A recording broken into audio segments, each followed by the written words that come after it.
Welcome, everyone. I'm so excited to have you here for my first online webinar on menopause, 5 Steps to an Easier Midlife.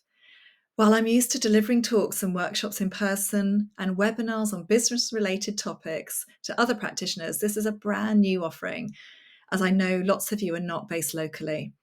Today is all about exploring how to manage this stage with more ease and confidence. Thank you for joining me. I'm Helen, a nutritional therapist, and I'm the founder of Venus Nutrition. We've been supporting women for over 10 years. My journey into nutrition began after experiencing firsthand how powerful diet and lifestyle changes can be, and that's what inspired me to help others. At Venus Nutrition, we specialize in working with midlife women, supporting them through the menopause with their metabolic health, stress management, digestive health, and much more. We have a dedicated team of experts and are passionate about helping women make informed, confident choices to improve their well-being. We offer personalized programs, we do corporate talks and workshops, and we also have regular group programs. I also run a local menopause group called Meno Meetup in Oxford. Today, I'm excited to share insights from my experience working with women in this pivotal stage of life. During menopause, many women experience a shift in their lives that can feel both challenging and empowering. In fact, a quarter of women going through the menopause have said that the best part of this phase is what they call a second wave of sisterhood. This quote highlights the incredible sense of community and support that often emerges among women during this time. Here is a photo of me enjoying just one of my many adventures with my female friends who provide so much support to me. In tonight's webinar, we'll be focusing on 5 essential steps to help you navigate the menopause with greater ease.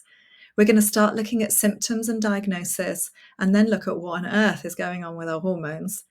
Then we're going to look at the 5 steps that will underpin the work that we do with our clients.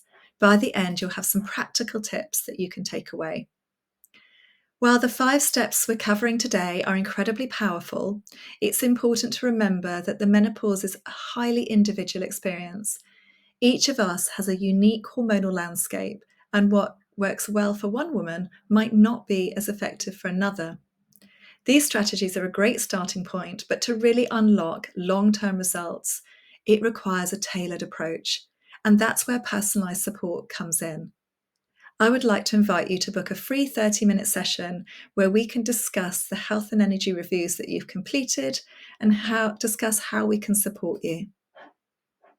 I wanted to start by sharing a real-life experience of a client that I've recently been working with. She wanted to have clearer skin, improved sleep because she was going to the toilet at night and also having hot flushes. She wanted increased energy, improved bladder control, and reduce the frequency of urination. She also wanted to lose a bit of weight and just feel better in her clothes. It was important to her that she made lifelong changes. She wanted to reduce the risks of health issues, and she wanted to be around for as long as possible to be there for her children. She wanted to feel physically toned and healthy and to feel more centered in her body. She also wanted to increase immune resilience. She was getting lots of coughs and colds, and she wanted to reduce the cravings for sweet foods. Movement-wise, she was desperate to get back to swimming and tennis, which she'd really, really enjoyed in the past, but felt that she had no motivation to do. So after her program, she had this to say: "Sleep, sleep, sleep. I am now regularly getting a full night's sleep."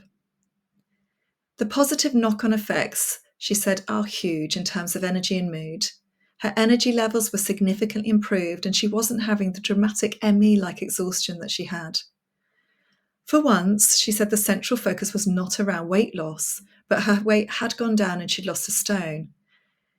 She wanted to do this for her long-term health and well-being, and to engage and be more active with her children, and she felt that that was definitely true as well. Her bladder control was significantly improved, and she was sleeping through the night without going to the toilet, and of course that had a positive effect on her energy levels. She also said she had very few hot sweats, and she's not woken up with them at night. It's natural to encounter uncertainties and concerns during this life stage. However, it's crucial to remember the wise words of Marie Curie. Nothing in life is to be feared, it is only to be understood. Now is the time to understand more so that we can fear less. These words remind us that knowledge and understanding are really powerful tools. Right, let's start with some definitions. The perimenopause is your transition to menopause. It's everything that happens prior to the menopause. It usually starts in your 40s and it can last 5 to 10 years. The majority of women will experience symptoms, but experiences change from country to country depending on the diet. Once you've not had a period for 12 months, then you're menopausal. And the date you enter menopause is the date of your last period. It can be natural, premature, or artificial.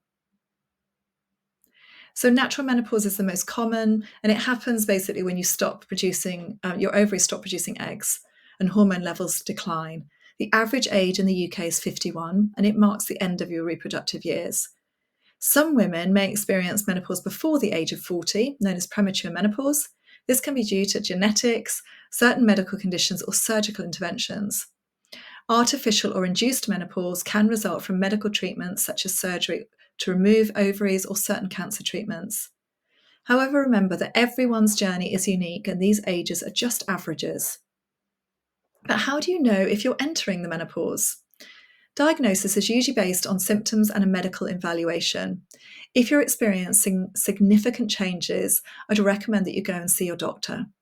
In some cases, they may order some tests to check your hormone levels. They might look at follicle stimulating hormone, estradiol, thyroid, and testosterone. Elevated FSH levels and decreased estradiol are indicative of menopause. They might assess your thyroid because thyroid disorders can sometimes mimic menopause symptoms. Sometimes your GP will advise against testing hormones at all because, as we'll see in a moment, your hormones are really fluctuating during this time, so it might not be super helpful to actually do any testing at all. Here are some of the common symptoms that people report. And this was from a research paper in 2020. The list can look endless, and this is due to the fact that we've got so many hormone receptors in the body. We're seeing a lot of clients at the moment reporting musculoskeletal issues, so things like frozen shoulder, and that is due to the fact that we have receptors in that area. But it's not all about flushes. For example, people can start to go into menopause as early as mid-30s, and we've seen women in early menopause. Also, a lot of our clients report gum sensitivity, and it does put you at a higher risk of gum disease. And this is due to changes in the microbiome of the oral cavity. Vivid dreams or an increase in sleepwalking can happen. Alterations in flavour perception. So when mine changed, I thought it was to do with COVID, but now I realise it's actually to do with menopause. Worsening allergies. So what some women will report is suddenly they become allergic to, like cherries or strawberries or something like that. And that's due to shifts in the immune system. Unexpected increase in sexual desire. So women will report reduced libido, but also some see an increase. And bones can change shape slightly, leading to alterations in height. Unfortunately, reduced height, not increased height. So I love this diagram. So I lifted this from the internet. It's not super, super clear, but we can see that in childhood, obviously, we're not producing estradiol or progesterone. And then in the teen years, there's ups and downs and ups and downs. And that's often why they say that menopause is it's like the second puberty. So we have a very, very stable, for most women, we'll have a stable hormone picture during reproductive years. And then as we move into the perimenopause, it all goes a bit crazy. We go a bit crazy. And then as we go into after menopause, things start to settle and they just decline. So it's that up and down that happens in perimenopause that contributes to a lot of the mood-related and also the vasometer kind of symptoms that we have. So now we're going to look at the 5 steps. Step 1 is fix your midlife metabolism. Hormonal shifts can make us more susceptible to insulin resistance. This is because our ability to metabolize glucose and other nutrients gets affected by the changes that we've just seen, and it makes it tougher for us to actually handle carbs. It's like our metabolism takes a bit of a hit. Our fat to muscle ratio may change, so as in fat increases and muscle decreases, and factors like being less active or more stressed can further complicate matters. Have you noticed your waistline expanding or struggling to shed those pounds using the same tricks that you maybe used in your 20s and 30s? It's possible that insulin is the culprit behind it all. But is it possible to improve our metabolism? Yes, through making confident food and lifestyle choices that support insulin sensitivity. By reducing insulin in your body, you may start to see those stubborn pounds gradually melt away. And this is what we see with clients that we're working with. We also see them regain vitality and energy and have better blood sugar control, and therefore an improvement in menopausal symptoms. So getting your blood sugars on an even keel can be, for many, all that you need to do to feel more energized, enjoy restful sleep, improve your mood, have a sharper mind, and feel less anxious. It can also reduce hunger and cravings as well, and enable healthy weight loss. Because optimizing blood sugar is so key to feeling fabulous, eating for blood sugar balance is firmly embedded in all of the programs, whether it's a group program or a personalized program. So, what is blood sugar? It's also known as blood glucose, and I use the terms interchangeably, and it refers to the sugar that's present in our bloodstream that provides energy to all the cells in the body. When we consume carbohydrate foods, they break it down into glucose in our bodies. This includes fruit and vegetables, bread, rice, pasta, cakes, biscuits, and sweets. And when it comes to balancing blood sugar, it's important to focus on these carbohydrate-rich foods. So did you know that we only have about 4 grams or 1 teaspoon of sugar circulating in the blood at any point in time? It's a very small amount, and our body has to work really hard to make sure that we keep our blood sugar levels stable. Hormones play a crucial role in controlling the levels of glucose. Insulin is a key player. It moves the glucose from the bloodstream into the cells. So having too much or too little glucose sugar in the blood can significantly impact our health and well-being. Our body wants our levels to be just right. When we consume foods that are high in refined carbs, like the ones we've just mentioned, it causes a rapid spike. To counteract this, the body releases a large amount of insulin, which moves the glucose into the cells. Once our energy needs are met, insulin directs any excess glucose into the energy stores in our liver and our muscles, but there's only a finite amount that can be stored. And if there's any excess, then it's stored as fat. And this is the link with weight gain. So after we've had a food and we've had the spike, then that can then lead to a rapid drop in glucose levels. And this drop often results in a state of low blood sugar. And that's we can feel low energy, irritability, rage, anxiety, and brain fog. It's also associated with poor sleep, hot flushes, and night sweats. When blood sugar is low, it also triggers hunger, which leads to cravings, particularly for less healthy foods that contain carbs to help get your blood sugar back into an even keel. So if this is left unchecked, this can create a cycle of blood sugar spikes and dips, which we call the blood sugar roller coaster. So by being mindful of our carbohydrate choices, we can help maintain stable blood sugar levels. So we help our clients make confident choices about the foods that you can eat to reduce these blood sugar spikes and achieve the goal of flattening the blood sugar curve. Our programs are built on key principles designed to help clients make confident and sustainable food choices, ensuring they get the most from their nutrition without feeling restricted or overwhelmed. Always have protein at every meal or snack. I say this to everybody. When we're running groups, I think people get fed up with me going on and on about the protein. Protein is essential for maintaining muscle mass, balancing blood sugar as we've seen, and supporting energy levels, especially in midlife. In our programs, we teach clients how to incorporate high quality protein sources to help them feel fuller for longer and stabilize energy throughout the day. You need to be selective about this kind of carbohydrates that you're having. So you can, vegetables are a great source of carbohydrate, but we're hoping that, that you will choose less of the refined carbs. This helps to manage cravings and support a healthy metabolism. Healthy fats, such as those from avocado, nuts, seeds, and olive oil, are crucial for hormone health, while fiber aids digestion and supports gut health. Our programs emphasize the importance of combining fats and fiber with protein to create satisfying, balanced meals that promote long-term health and help you just strive through your menopause. As we move through midlife, incorporating nutrient-dense foods that support hormonal balance comes crucial. And this is where phytoestrogens, which I love to call the midlife superfoods, come in. These plant compounds mimic the action of estrogen in the body, which can be incredibly helpful during perimenopause and postmenopause, when we've seen the estrogen levels begin to fluctuate and then eventually decline. We're going to look at how phytoestrogen-rich foods can help support hormone balance and reduce your symptoms. These foods are not a quick fix, but they play a powerful role in a holistic approach supporting women through the menopause. What are phytoestrogens? They are naturally occurring plant compounds that have a similar structure to the hormone estrogen found in the human body, but despite their name, they're not actually hormones. They interact with the body's estrogen receptors and exhibit weak estrogenic or anti-estrogenic effects. There are different types of phytoestrogens. The main ones found in foods include isoflavones, lignans, and comestans.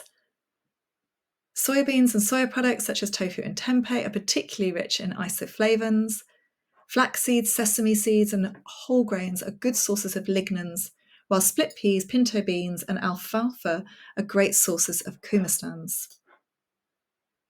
Recent studies suggest that phytoestrogens can be effective in reducing menopausal symptoms, particularly hot flushes and night sweats.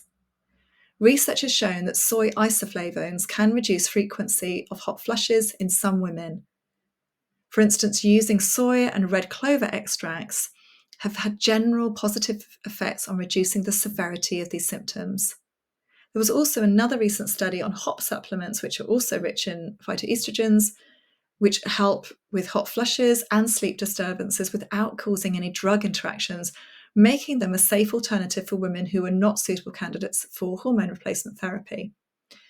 While results across the different types are promising, they're not conclusive, but they are great for all women, especially those that are seeking non-hormonal options.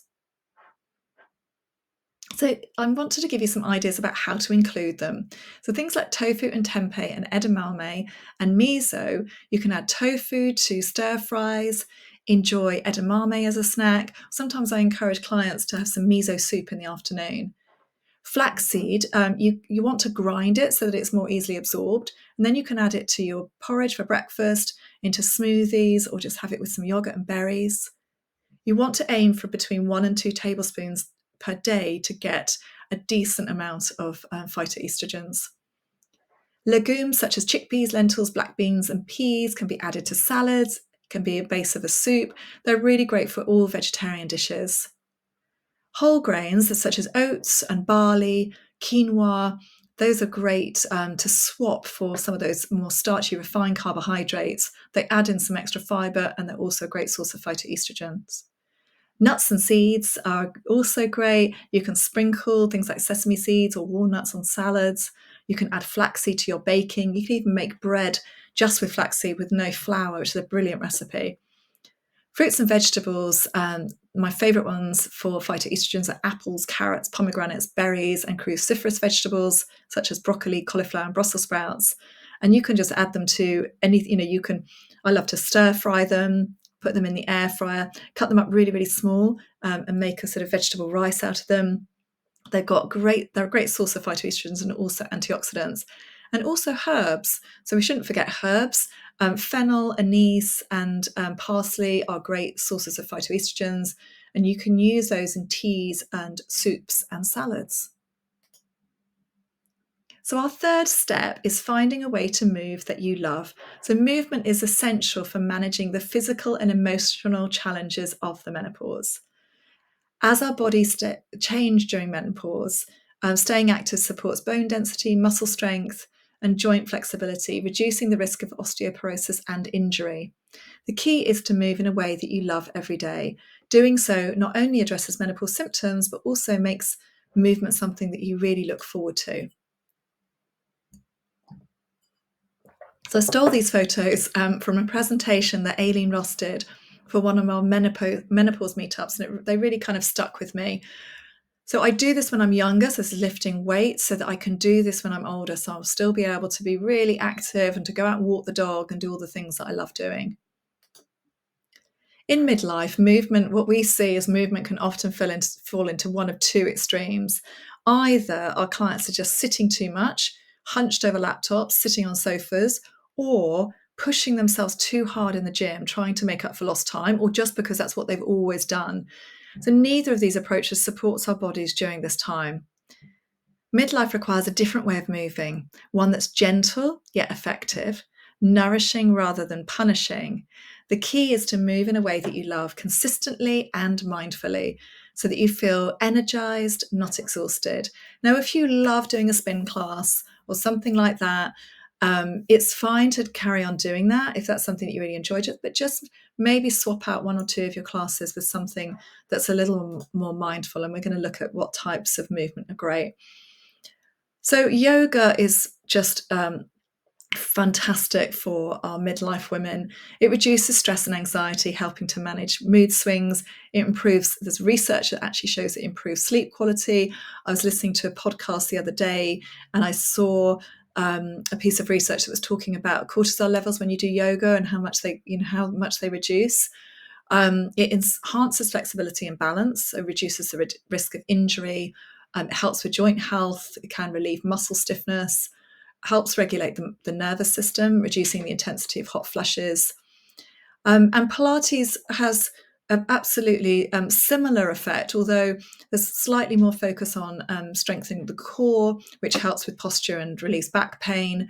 It also helps with pelvic floor health, so improving bladder control and sexual function. Also, it's very good for mental focus and body awareness. And then the other one that we love is Zumba or any other dance-based classes. So this is more cardiovascular, which can support your cardiovascular health, which is very much at risk during menopause. It produces endorphins, which is fantastic for countering feelings of depression and anxiety. It helps with weight management. And it also enhances coordination, balance, and joint flexibility. The other thing, which we shouldn't ignore, is it's really important for social interaction. So it can lift your mood and reduce any feelings of isolation. Then the other key one is resistance and strength work. So building and maintaining muscle mass is so important at this time because we naturally reduce our muscle mass during the menopause.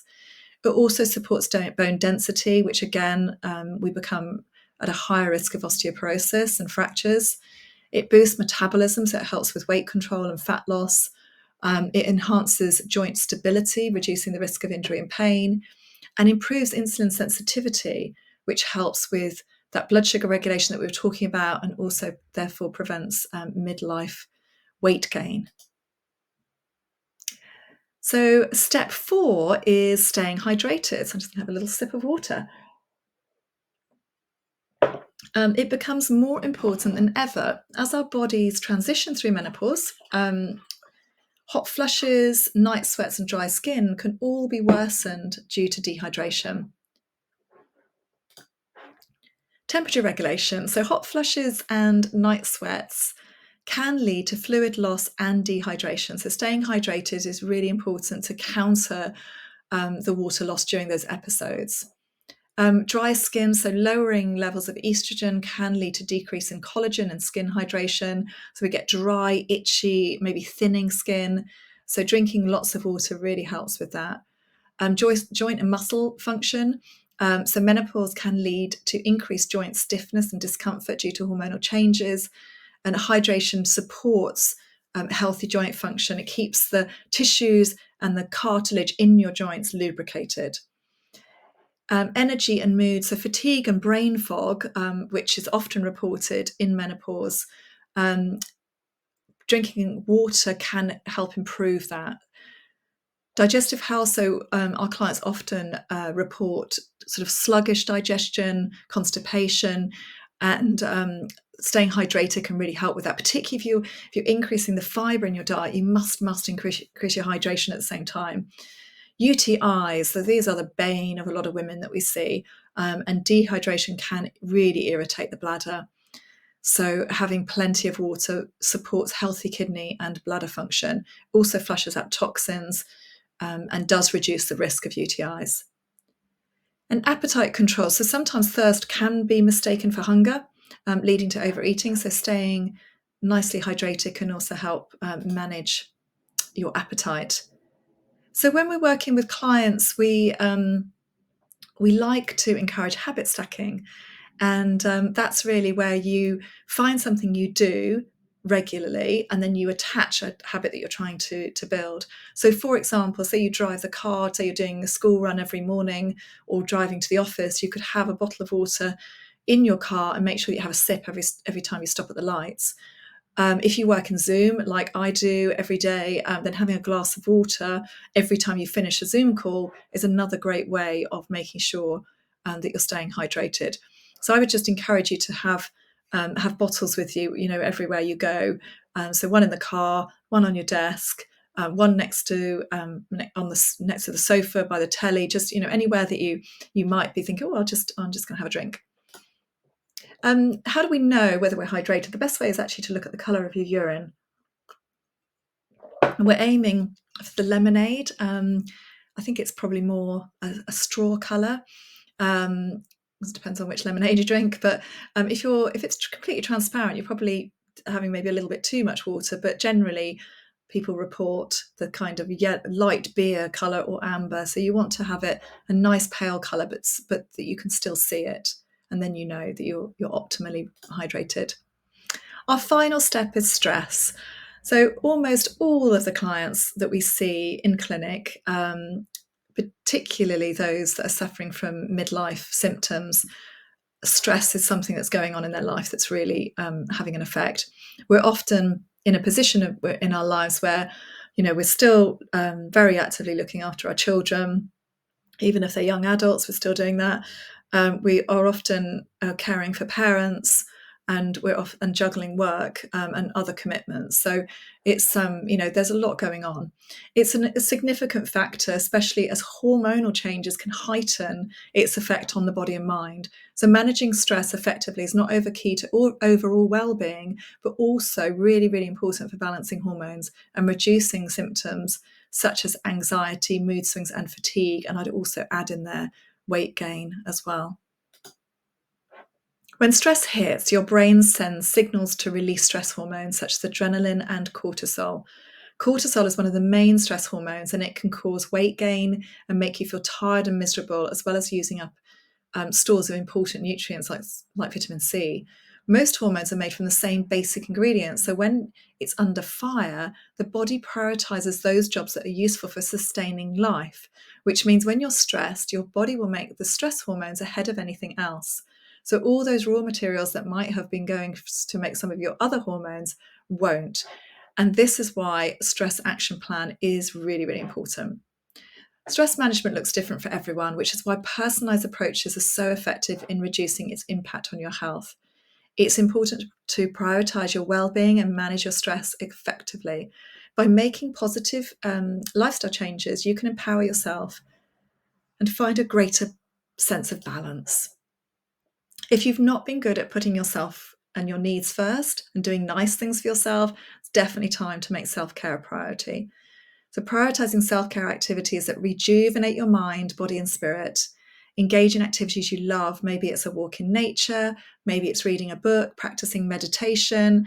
There are loads of resources online for deep breathing exercises, or maybe pursuing hobbies like gardening and painting, something really creative, or indulging in a warm bath and practicing gratitude. So we don't encourage everyone to do all of these things. It's finding the one or two things that they really, really love doing. And I encourage my clients to write down a love to-do list, which you can refer to when you're out of ideas. And they can be kind of things that take a bit longer, like running a bath and having a bath, to, just stroking your dog.